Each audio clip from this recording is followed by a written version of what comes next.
자, 지난번에 이제 우리가 18장까지 지난 시간에 했고, 19장은, 자, 유다 왕국의 마지막 왕이 요시야 왕이고, 이 요시야 왕의 아들들이 여호아스, 여호야김, 그리고 그 손자 여호야긴이 2차에 잡혀갔잖아요. 그러고 난 뒤에 뭐가 됩니까? 시드기야에 와서 멸망하는 얘기예요. 요 얘기가 지금 다시 또, 사자와 포도나무 비유를 통해서 나타납니다. 요시야 왕의 아들 여호아스와 여호와김은 하나님의 말씀을 따르지 않고 자신들의 생각과 뜻의 나라를 다스렸고, 2절에 이 나오는 암사자는 유대 나라, 새끼 사자는 그 여호아스, 다른 새끼 사자는 여호와김. 저들은 비극적인 종말을 맞고, 포도나무 비유는 유다의 마지막 왕 시드기야도 하나님께 불순종함으로 유다 백성과 함께 바벨론으로 잡혀갔고 왕국은 멸망한다. 그러니까 이 유다 왕국의 마지막 그 멸망기에 대해서 끊임없이 지금 얘기하고 있잖아요. 여기 다시 되풀이되고 있는데 여기에서는 사자와 포도나무 비유를 통해서 또 한 번 얘기하고 있어요. 너는 이스라엘 고관들을 위하여 애가를 지어. 고관들이라는 게 지도자들이죠. 응? 아픔의 노래를 불러라. 내 어머니는 무엇이냐? 암사자라. 내 어머니 유대나라죠. 유대나라는 암사자인데 그가 사자들 가운데 엎드려 젊은 사자 중에서 그 새끼들을 기르는데 이 유대 왕국에 그 새끼 하나를 키우며 젊은 사자, 이 젊은 왕이 됐어요. 그게 이제 여호와스인데. 그게 이제 이 사람도 애굽으로 가서 이제 죽잖아요.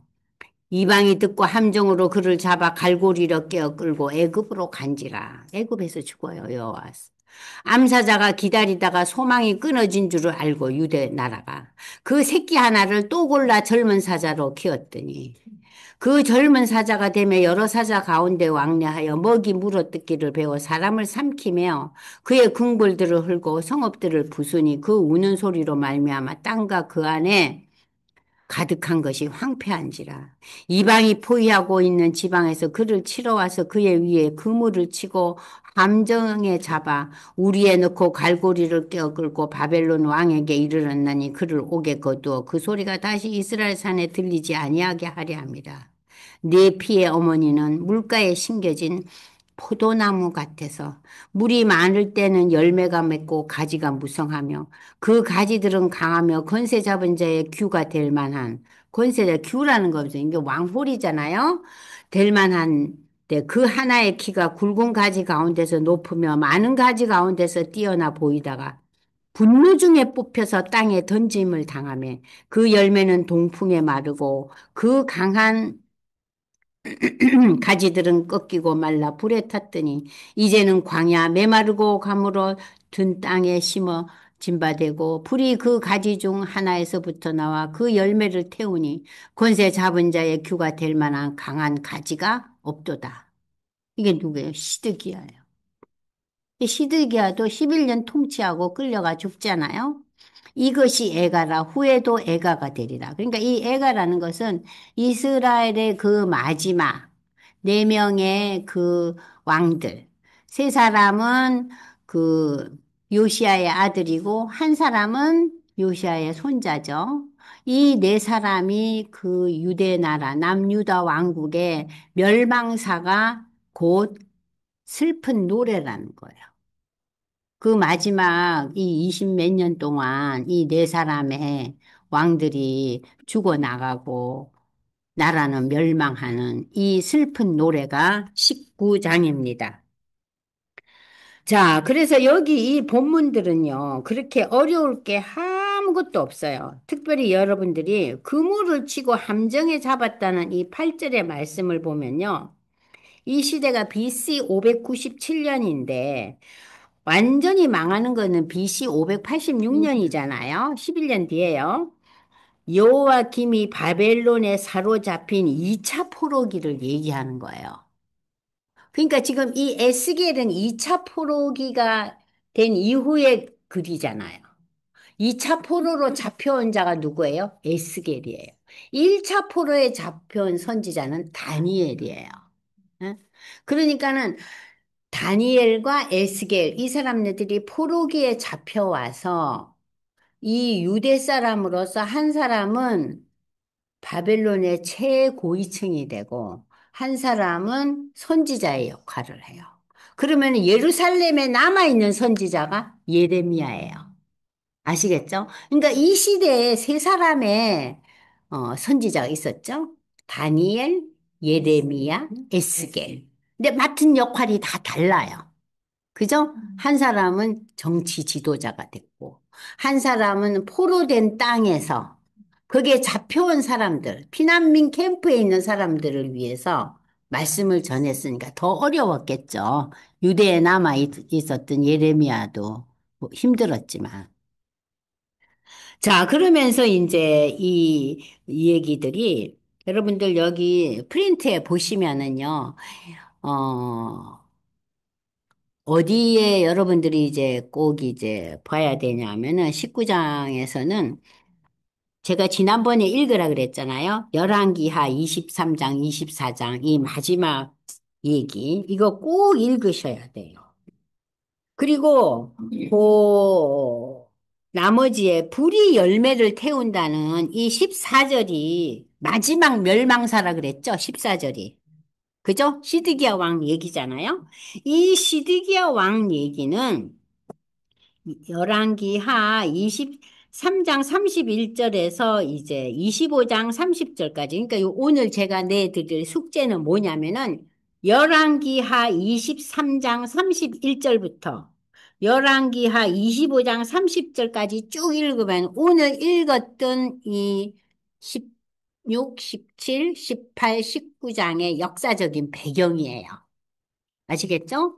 열왕기하 23장 31절부터 25장 30절까지 읽으시면 오늘 우리가 공부한 것들에 대한 역사적인 기록이에요. 배경이에요. 그러니까 요걸 꼭 읽으셔야 돼요. 근데 이거요, 한 번 읽어갖고는 머리에 남지 않아요. 서너 번은 읽어야 돼요.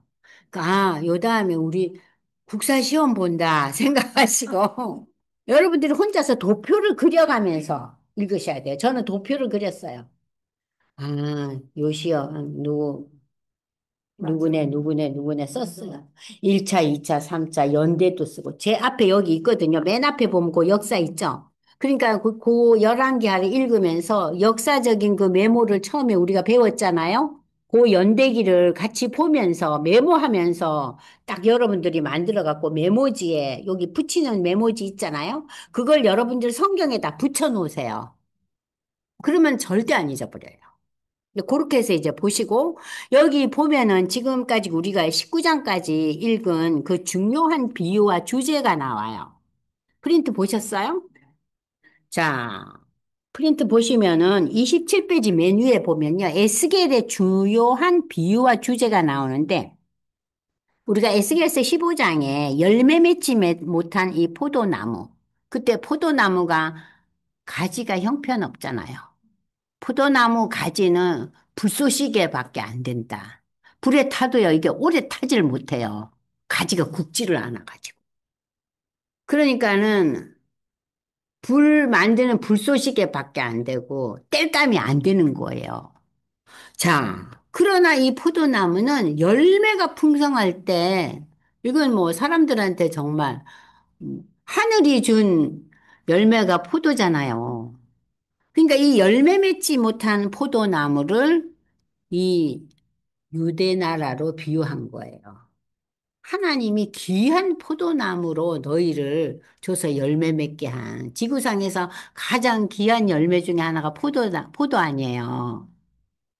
열매 맺지 못한 포도나무에 대한 하나님의 징계가 15장에 나타났고, 그 다음에 우리 16장에서 간음하는 음녀에게 얘기가 나왔죠. 우상숭배에 빠진 그 유대를 비교했잖아요. 마지막 음, 피크에 이른 왕이 누구라 그랬죠? 므낫세. 예, 그 기억하시고. 독수리 두 마리와 하나님의 섭리. 자, 하나님의 섭리는 털이 맞고 큰 독수리 바벨론에게 너희가 끌려가도 걔네들한테 순종하라 그랬잖아요. 그런데 또 한 독수리는 누구예요? 애굽이죠. 근데 시드기야가 애굽과 손을 잡잖아요. 그래서 멸망의 칼이 어디에서 와요? 바벨론의 느부갓네살에 왔다. 아름다운 백향목과 메시아 약속이 17장 마지막에 나오죠. 백향목은 나무 중에서 뭐가 제일 근사하다고요? 그 나무 가지가. 그래서 건축물에 썼다는 거예요. 레바논의 그 아주 유명한 집들을 지을 때, 건축할 때, 그 아름다운 백향목으로 이 포도나무에서 뭐가 됐어요? 아름다운 백향목이 될까? 포도나무 가지와요, 백향목의 그 가지를 비교를 해보세요. 그러면서 유다 왕가는 비록 지금 이렇게 멸망했지만, 이제 예수 그리스도를 통해서 인류 전체를 구원하는 구원의 그 메시아가 올 거라는 거. 그리고 이제 지금 이제 암사자와 새끼들, 암사자는 유대 나라를 가르치고 새끼들은 그 네 왕들을 가리킨다 그러잖아요. 그러면서 그 네 왕들을 통해서 결국 유다 왕가는 멸망하고 예루살렘 성전은 불타고 수많은 유대의 지도층의 사람들은 바벨론의 포로가 되었다. 자, 이것이 이제 에스겔의 중요한 그 비유예요. 비유. 그러니까 여러분들이 여기서 에스겔서에서 구별할 것은 에스겔이 하나님의 영광을 보고 그 환상을 보고, 그죠? 그 자전거 바퀴 같은 거를 보고, 어? 내면의 그 사람의 얼굴, 독수리의 얼굴, 소의 얼굴 이런 거 보잖아요. 그런 환상을 보는 것과 비유를 잘 구별해서, 환상은 결국은 뭐냐? 하나님이 역사의 주관자라는 거. 비유는 뭐예요? 너희는 망한다. 응? 뭐 때문에? 우상숭배 때문에. 그러나 너희는 조금 이따 이제 배우겠지만 열방은 영원히 망하지만 너희는 영원히 망하지 않아. 그것이 열방 중에서 멸망하는 나라와 유대 나라의 차이점이에요. 유대 나라는요, 멸망커녕 지금 더 번성해요. 네. 그잖아요? 누가 세계를 주름 잡고 있습니까? 유대예요. 이스라엘이잖아요. 그래서 오늘 우리가 이제 15장에서 19장까지는 여러분들 프린트 보세요. 자, 27페이지. 하나님의 심판에 대한 비유들이 지금까지 15장에서 우리가 19장까지 배운 것까지 봤습니다. 그 이 멸망은 다 어디에다 비유한 거예요? 유다의 죄악과 그 죄악으로 멸망한다는 것을 이런 여러 가지를 통해서 비유를 하고 있어요. 유다 왕국은 하나님의 징계로 멸망할 것이고 이는 하나님의 뜻과 섭리하심인데 그러나 여기서 중요한 포인트는 유다의 역사는 멸망의 역사로 끝나지 않고 하나님은 바벨론 포로에서 돌아오는 회복의 역사와 그 역사에 이어서 메시아 예수 그리스도가 오심을 약속하심으로 유다의 회복을 선지자 에스겔을 통해서 선포했다. 유다만 회복됩니까? 그게 아니죠.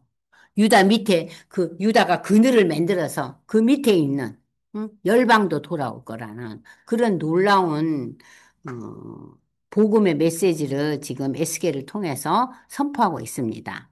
지금 우리가 읽었던 지난번에 16장, 17, 18, 19장에 유다의 멸망들에 대한 이 비유들을 통해서 여러분들이 조금 이제 이 에스겔서와 좀 친근해졌잖아요. 아, 비유가 결국은 죄악에 대한 멸망을 포인트로 삼고 있구나. 그럼 우리는 이러한 죄악에 빠지지 말아야 되겠다는 것이 오늘 우리의 깨우침이죠. 그죠?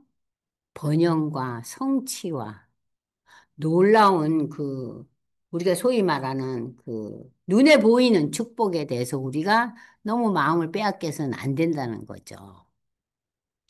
그래서 아예 저 사람은 예수 믿는데도 참 어렵게 사네. 어렵게 살 수도 있죠. 그것이 우리의 판단의 기준이 되어서는 안 된다는 거예요. 뭐, 저 사람 어려운데도 참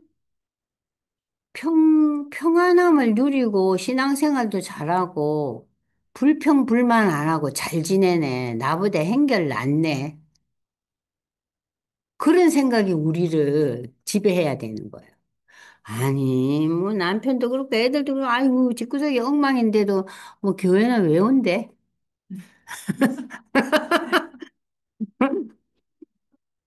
우리의 관점이 달라져야 되는 거야. 왜냐하면은 우리의 관점은 일시적인 길어야 100년이잖아요. 100년 사는 사람 많지 않아요. 길어야 100년 이 삶을 우리가 초점을 맞출 것이냐. 영원한 영생이라는 게 영원한 삶이잖아요. 영원한 삶에 초점을 줄 것이냐. 이 영원한 삶은 결국 하나님의 나라에서의 삶이에요.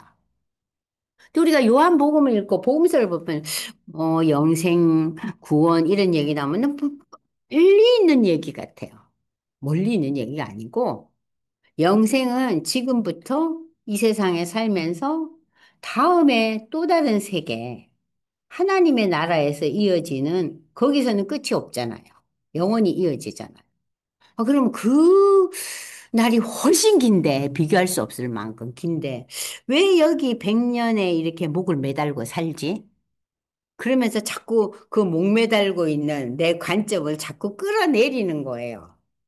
끌어내리는 거예요. 그것이 신앙이죠.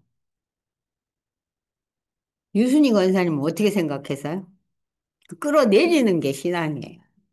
아, 영원한 하나님의 나라, 영생, 거기에 우리의 초점이 맞춰져야겠다. 그래서 어쩌든지, 아유, 우리 자식들이 예수를 잘 믿어야 될 텐데 이것들이 왜 이러고 있냐. 그게 우리의 마음을 아프게 해야 돼요. 이번에 성적이 떨어졌어. 어쩌면 좋아. 여기에 어머니들은 마음이 많이 아프잖아요. 사실은 뭐에 마음이 아파야 돼요?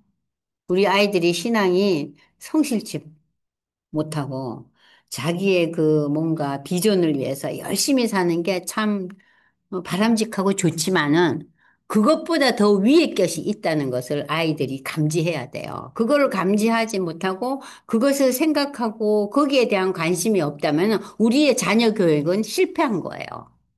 아무리 우리 자녀들이 잘 돼 나간다 해도. 그래서 저는 우리 아들이 많이 실패했고 많이 힘들게 저를 했지만 그러나 그 실패하고 힘든 과정이 네가 다시 신앙을 공부하게 되고 다시 하나님에 대한 생각이 달라졌기 때문에 그 너와 나의 그 수십 년의 어려웠던 세월이 이제는 내한테 많이 그게 하나님의 섭리고 계획이었구나 하면서 요즘은 제가 덜 속상하죠.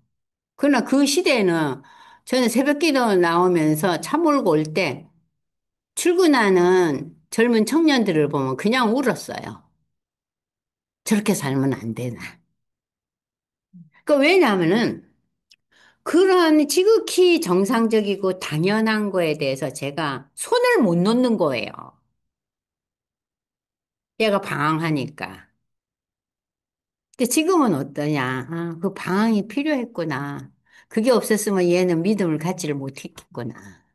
근데 그때 그게 생각이 돼요? 그냥 정상적인 삶의 리듬을 살아가는 젊은 아이들만 보면 아휴, 그냥 새벽 기도가 다 잊어버려. 아휴, 그냥 그러면서 주차를 시키면서 눈물이 두두두둑 떨어지는 거예요. 그래서 쫙 정리정돈하고 집으로 올라가는 거죠. 이제 그 장면 우리 남편이 보면 또 난리 나죠. 네? 우리 딸은 저한테 그러지 않죠. 걔는 뭐 교회도 다니고, 뭐, 평범하게 지일하는 애니까. 지금도 많이 저를 도와주죠.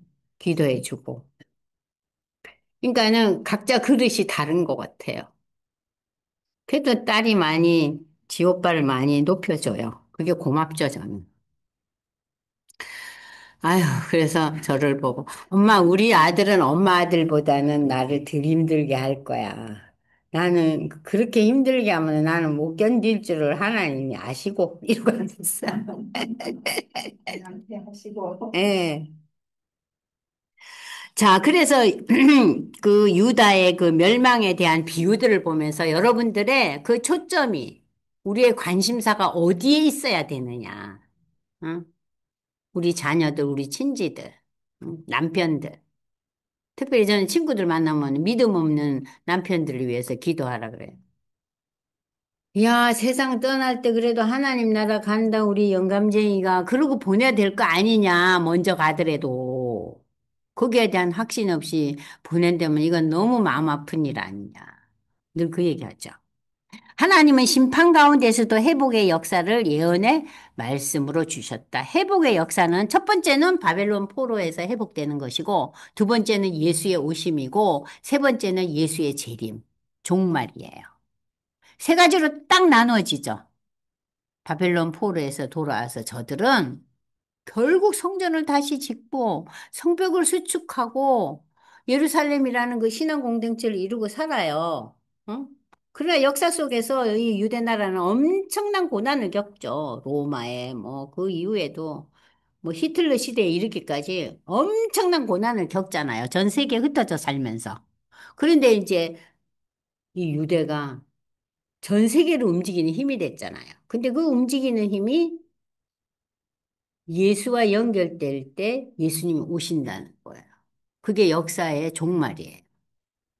역사의 시작은 뭐예요? 하나님의 천지 창조라면 역사의 클라이막스는 예수의 오심이라면 예수의 오심과 십자가의 죽음과 부활과 승천이 인류 역사의 클라이막스예요. 그럼 인류 역사의 파이널은 뭐예요? 예수의 재림과 하나님 나라에 다 성도들이 가는 거예요. 그게 계시록 얘기 아니에요. 자, 그래서 20장까지 좀 더 보겠습니다. 20장에서 24장에 이르기까지는 이스라엘 민족의 죄악상을 지적하면서 저들에게 임할 하나님의 심판을 또한 또 선포하고 있어요. 20장은 특별히 출애굽 시대 때부터 예루살렘 멸망 직전까지의 이스라엘 민족의 기나긴 역사를 회고합니다. 20장. 그래서 20장이 참 중요한 본문이에요. 유다의 멸망은 따라서 이 역사를 보라. 그들의 멸망은 필연적이라는 거예요. 마땅하다는 거예요. 자초했다는 거죠. 이스라엘 백성은 하나님의 긍휼하심을 외면한 채 끝까지 우상을 숭배함으로 멸망을 자초했는데 하나님은 택한 백성들도 하나님을 떠나 악의 길을 따르면 심판하시며 그 중에 회개하고 돌아온 자는 구원하신다는 걸 다시 한번 20장에서 24장에 이르기까지 계속 반복하고 있어요. 자, 그래서 20장 1절에 보면은 일곱째 해, 다섯째 달, 열째 날, 일곱째 해라는 게 뭡니까? 여호야긴이 처음에 잡혀온 지 7년째. 자, 1장에서는 몇 년째였어요? 5년째였잖아요. 이게 지금 2년의 시간이 흘러갔어요. 그리고 지금 이 날은 유대 나라가 바벨론에게 3차 포로 당하고 완전 멸망당하기까지 5년 전 일이에요. 아시겠죠? 이 시대에 이스라엘 장로들이 여러 사람이 여호와께 물으려고 와서는 그러니까 이 사람들 다 잡혀온 사람들이죠. 여호와의 말씀이 인자야 이스라엘 장로들에게 말하 이르라 주 여호와께서 이렇게 말씀하나 너희가 내게 물으려고 왔느냐? 내가 나의 목숨을 걸고 맹세하거니와 너희가 내게 묻기를 내가 용납하지 아니하리라. 주 여호와의 말씀이니라. 인자야 내가 그들을 심판하려느냐? 내가 그들을 심판하려느냐? 너는 그들에게 그들의 조상들의 가정한 일을 알게 하는 것이 네 일이다. 심판은 내가 하고 왜 심판을 당해야 되는지 그들에게 너는 알려라. 그것이 너 역할이라는 거예요. 이게 파수꾼의 역할이죠.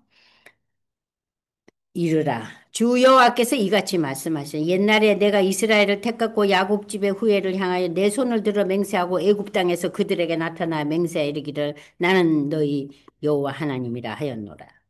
그날에 내가 내 손을 들어 그들에게 맹세하고 애굽 땅에서 인도해내서 젖과 꿀이 흐르는 가나안 땅 모든 땅 중에 아름다운 곳에 이르게 하리라 하고 그들에게 이르되 너는 그러나 뭘 줘요? 너는 너희 눈을 너희 마음을 사로잡는 그 가증한 어? 물질과 모든 인생의 풍성함을 제시하는 우상들, 애굽의 우상들. 근데 그들이 떠난 지 얼마 만에, 1년 만에 뭘 만들어요? 금송아지 만들잖아요. 인간이 이렇게 약해요. 그 하나님의 그 불꽃 같은 불로 임한 말씀을 이제, 응? 받을 텐데. 저 사람들이 지금 10가지 재앙을 경험한 사람들이에요. 그잖아요? 그런데도 우상 만들고 춤추고 놀잖아요. 경배하고. 우상들로 말미암아 스스로 더럽히지 말라. 나는 여호와 너희 하나님은 그들이 내게 반역하여 내 말을 즐겨 듣지 아니하였어요. 그들의 눈을 끄는 바 가증한 것을 각기 버리자. 가증한 건 뭐예요? 금송아지잖아요. 그걸 버리지 않고 애굽의 우상들 중에 하나가 송아지예요. 금송아지. 떠나지 아니하므로 내가 말하기를 내가 애굽 땅에서 그들에게 나의 분노를 쏟으며 그들에게 진노를 이루리라 하였노라. 누가 금목걸이를 했는데요. 금송아지 쬐끄만 거 매달고 있더라고요. 아유, 소름 끼치더라고요. 금송아지. 근데 그 금송아지가 그렇게 물질의 복이라는 의미가 있대요. 그러니까 그게 이제 애굽에서, 우린 돼지를 하는데, 우리는 돼지 꿈꾸라 그러잖아요. 그런데 모르겠어요. 뭐 어디서 나온 건지 송아지도 있더라고요. 아고, 송아지든 돼지든 동물 매달고 있는 사람들 보면 그냥, 아이고, 뭐니나 싶어요. 애굽의 의상을 떠나지 아니하므로 내가 말하기를 내가 애굽 땅에서 그들에게 나의 분노를 쏟으며 그들에게 진노를 이루리라 하였노라.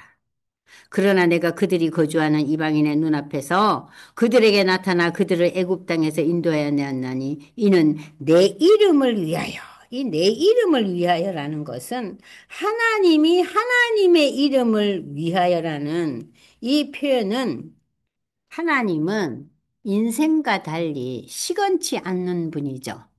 시건치 않다는 것이 사무엘상에 나오는데 이 말은 뭐냐면은 하나님은 언약을 지키시는 분이에요. 그래서 내 말을 달득하면 너희를 축복하고 안 들으면 너희를 저주할 거라 그랬잖아요.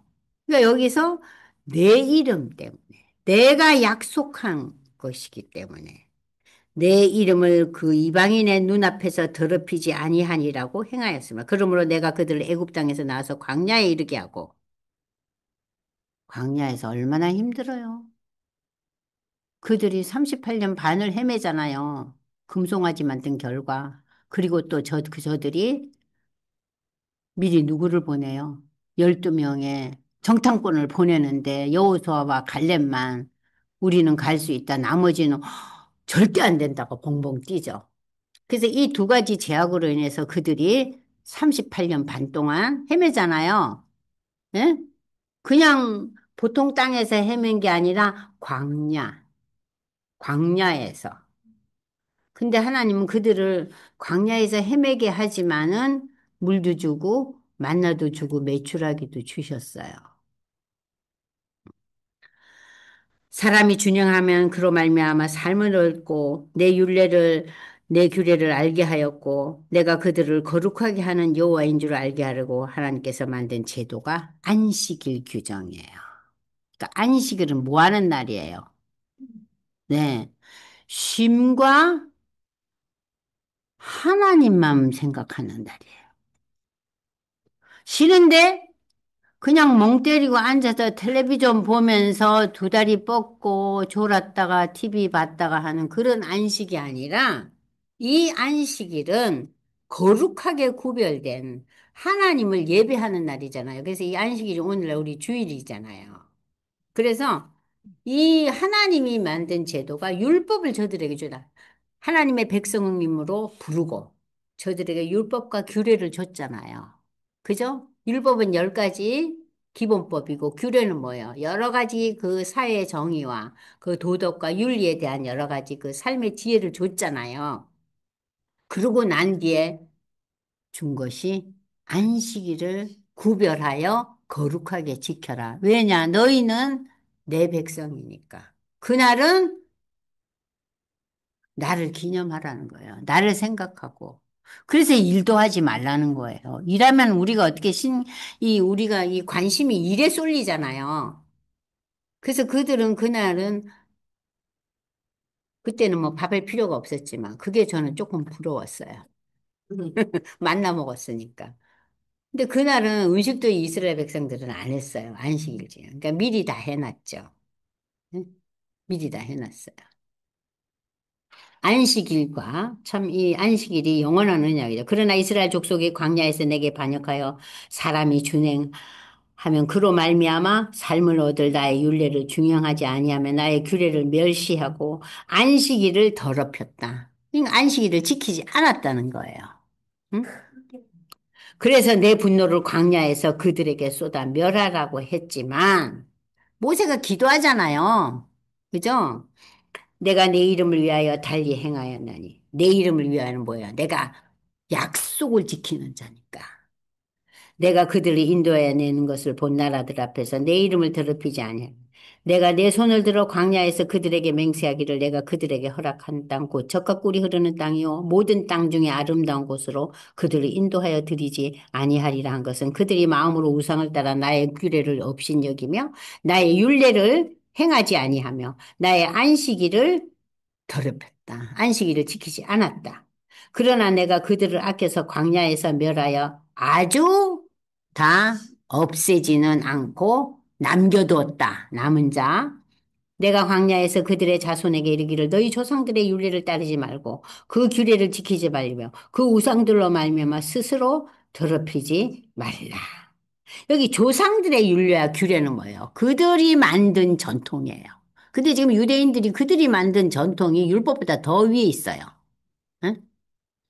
나는 여호와 너희 하나님이라 너희는 나의 율례를 따르며 나의 규례를 지켜 행하고 또 나의 안식일을 거룩하게 할지어다.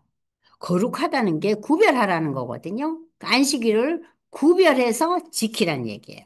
거룩하게 하라는 의미가 이것이 나와 너희의 사이의 표징이다.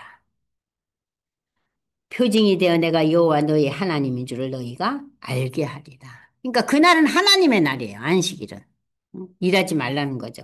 그러나 그들의 자손이 내게 반역하여 사람이 지켜 행하면 그로 말미암아 삶을 얻을 나의 율례를 따르지 아니하고 나의 규례를 지켜 행하지 아니할 거에 나의 안식일을 더럽힌지라 이에 내가 이르기를 내가 광야에서 그들에게 내 분노를 쏟으며 그들에게 내 진노를 이루리라 하였으나 내가 네 이름을 위하여 내 손을 막아 달리 행하였느니 내가 그들을 인도해 내는 것을 본 여러 나라 앞에서 내 이름을 더럽히지 아니하려고 저들을 멸망에 이르게는 하지 않았다는 얘기입니다. 멸망받아 싼데, 응? 내 이름을 위해서, 내 언약을 지키기 위해서. 또 내가 내 손을 들어 광야에서 그들에게 맹세를 해 내가 그들을 이방인 중에 흩으며 이게 나와요. 이방인 중에 흩은다. 자, 여러분들 이방인 중에 흩은다는 이 얘기는 프린트를 보세요. 출애굽 1세대는 자, 페이지 28페이지 위에 하나님이 이방인 중에 이 유대 백성들을 이스라엘 백성들을 흩은다는 거예요. 출애굽 1세대는 당시 20세 이상이었죠? 20세 이해가 이제 2세대들이잖아요. 그들은 다 가나안에 못 들어갔어요. 여호수아와 갈렙을 빼고. 그죠? 그 우리 다 알잖아요. 그들은 다 광야에서 엎어져 죽었다 그랬어요. 얼마나 많은 사람이 죽었겠어요. 어? 2세대들만이 들어간 것이다. 가나안으로 들어간 후 시작된 사사시대 동안도 이스라엘은 방황하며 가나안의 우상을 섬기는 죄악에 또 빠져요. 아유, 이스라엘 백성들도 즐겨요. 그러니까 인간이 참 즐긴 거예요. 뭐 때문에?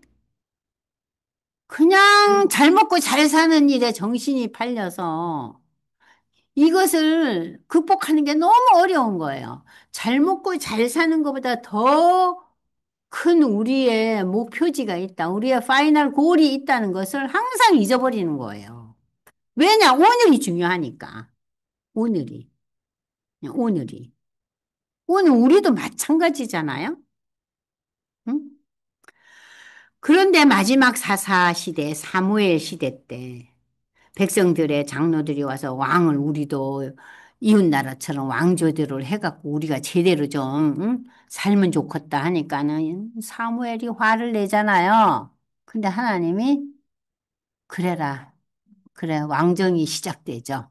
그래서 그 왕정이 사울과 다윗과 솔로몬인데, 자, 이스라엘의 그 귀한 그 왕들, 성령의 은혜를 받은 이 사울 왕이 처음에 얼마나 멋지게 시작합니까? 그리고 사울 왕이요, 굉장히 키도 크고 잘생겼잖아요. 근데 사울이 실패하죠. 그래서 하나님이 유다 지파의 다윗, 솔로몬으로 이어지는 왕국 시대가 전개됩니다. 그러나 이게 또 오래 안 가요. 솔로몬이 하여튼 여자들이 망조가 났어요. 여자들 때문에 이방의 왕비들이 와가지고. 그래서 이제 분열이 되는 것이 이제 BC 930년이에요.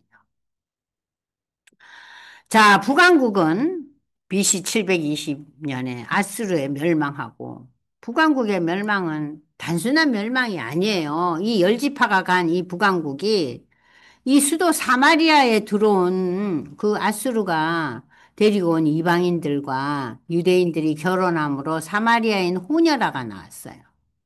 그래서 북왕국의 그러한 그 정통성이 많이 아주 그냥 흐려져 버렸어요.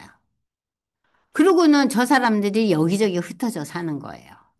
남유다는 바벨론의 포로로 잡혀가는 걸 우리가 지금까지 배우고 있는데 70년 포로기를 마치고 일부는 그 바벨론에 남아 있었어요. 어?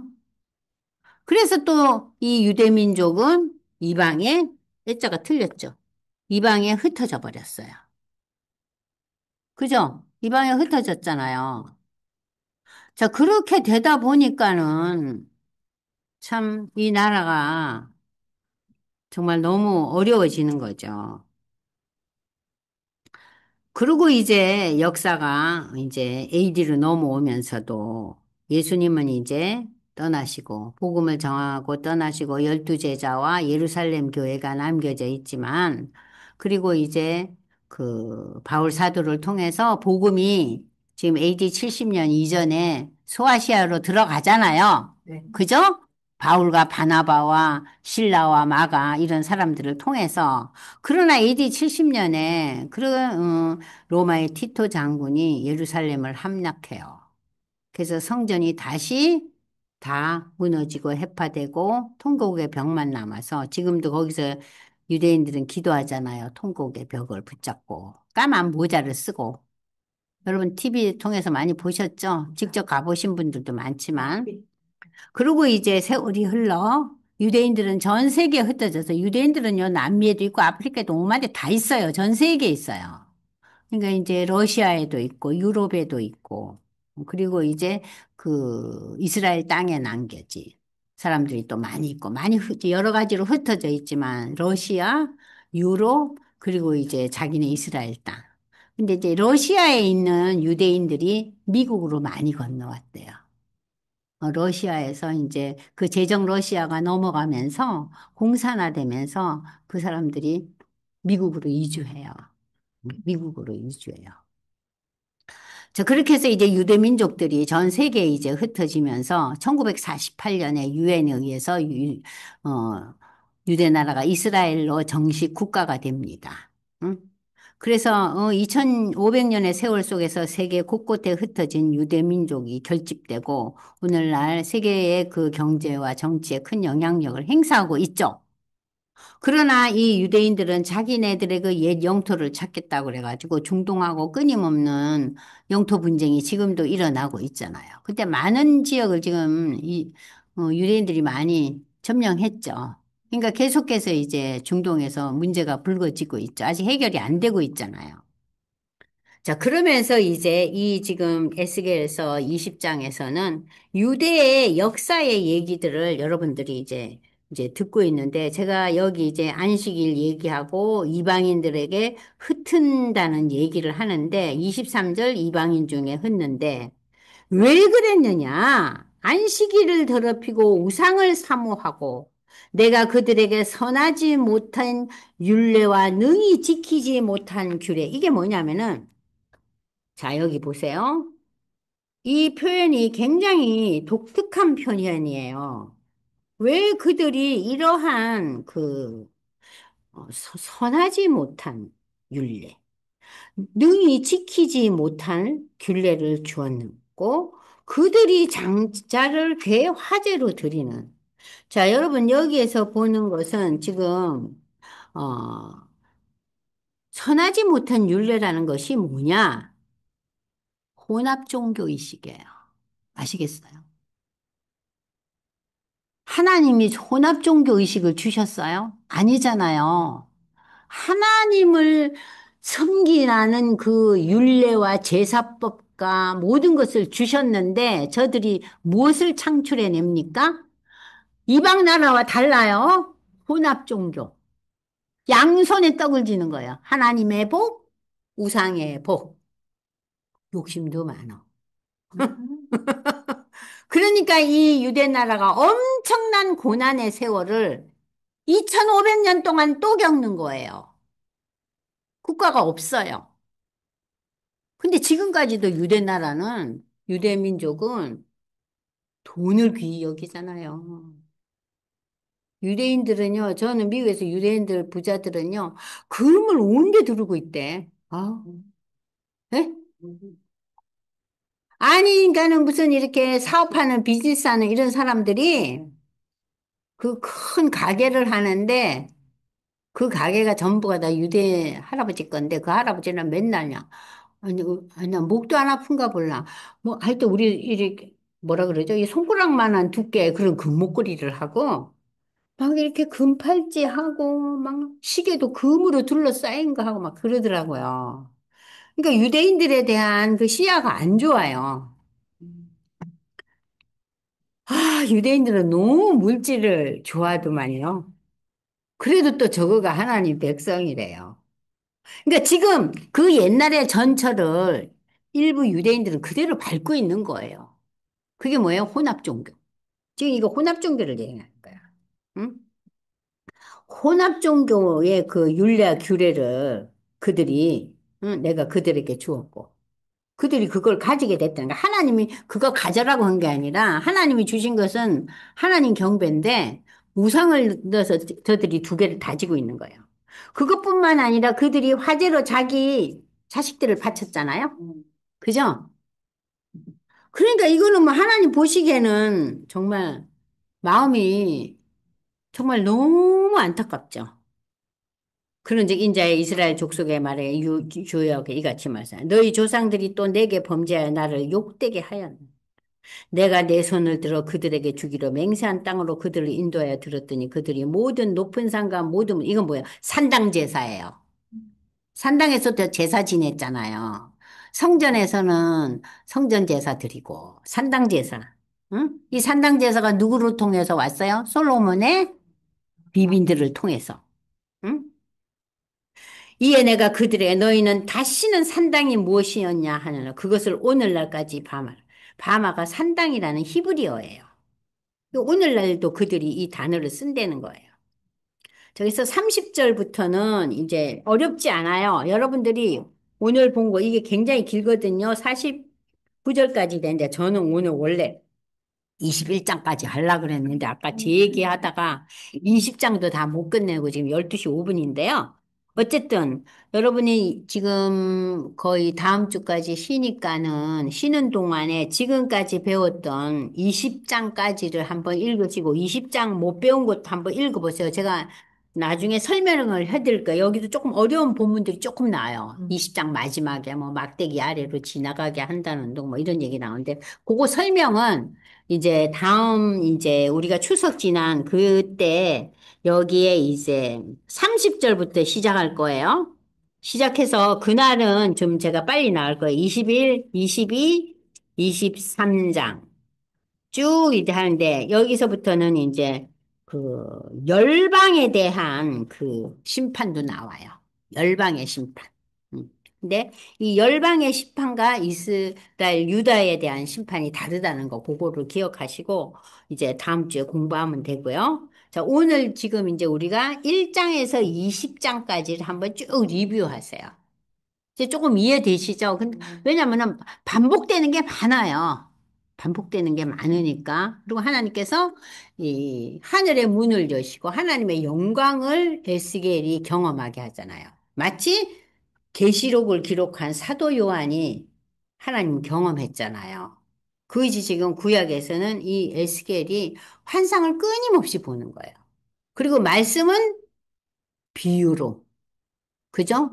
비유와 상징으로 이렇게 말씀을 풀이하고 설명해 주잖아요. 그래서 우리가 이제 그 비유가 많이 나와서 또 어려움이 있어요. 근데 이 비유는 그 환상보다는 좀 쉽지 않아요? 쉬웠죠? 그러니까는 쉬는 동안에 1장에서부터 20장 한번 쭉 읽고 제가 해놓은 프린트 있잖아요? 그거, 참고해서 보시면서 복습하시면은 21장부터 읽는 게 훨씬 쉬워지고, 그리고 이제 33장부터는 역전이에요. 아주 완전히 그냥 이 유대를 향한 하나님의 그 놀라운 그 은혜가 이제 조금씩 전개되는 것이 이제 시작돼요. 그러니까 이 에스겔이 상당히 길어요. 굉장히 길어요. 그러니까 하나님이 결국은 하시고 싶은 말씀이 너무 많은 거예요. 근데 이 유대 백성들은 귀를 딱 막고 있는 거예요. 지가 듣고 싶은 것만 들어요. 마치 우리처럼. 네. 기도하겠습니다. 하나님 아버지, 감사합니다. 지난 5주 동안 저희가 에스겔서의 1장에서부터 20장을 읽어보면서 참 어려운 환상의 부분도 있었고 여러 가지 비유도 있었지만 이 말씀들을 통해서 하나님께서는 죽을 자도 죽는 것을 원하지 않으시는 긍휼과 사랑의 하나님이심을 우리가 다시 한번 깨닫게 됩니다. 하나님의 긍휼과 사랑을 우리가 계속해서 누리고 입으면서 하나님의 자녀답게 사는 귀한 은혜를 우리에게 허락하여 주시옵소서. 에스겔서를 읽으면서 하나님의 그 심판의 두려운 심판이 그냥 흘려보내지 않고 그 심판을 보면서 우리가 자각하고 또 돌아서서 우리의 문제점과 우리의 죄악을 해결할 수 있는 그러한 새 마음과 새 영을 우리에게 부어 주시옵소서. 그래서 우리 모두 하나님 기뻐하는 자녀 되게 하시고 우리뿐만 아니라 우리에게 연결되어 있는 자녀들, 또 가족들, 또 우리의 친지들에게 하나님의 복음을 증거하는 우리 모두 되게 하나님 인도하여 주시옵소서. 긴 연휴 기간 동안 우리가 세상적인 먹고 마심에만 취해 있지 않고 하나님의 자녀임을 잊지 않고 아직도 믿음 없는 우리의 가족들을 위해서 또 기도하며 애쓰는 우리 모두 되게 하나님 함께하여 주시옵소서. 오늘도 우리에게 말씀으로 함께 하심을 감사드리며 예수님의 이름으로 기도드리옵나이다. 아멘. 수고하셨습니다.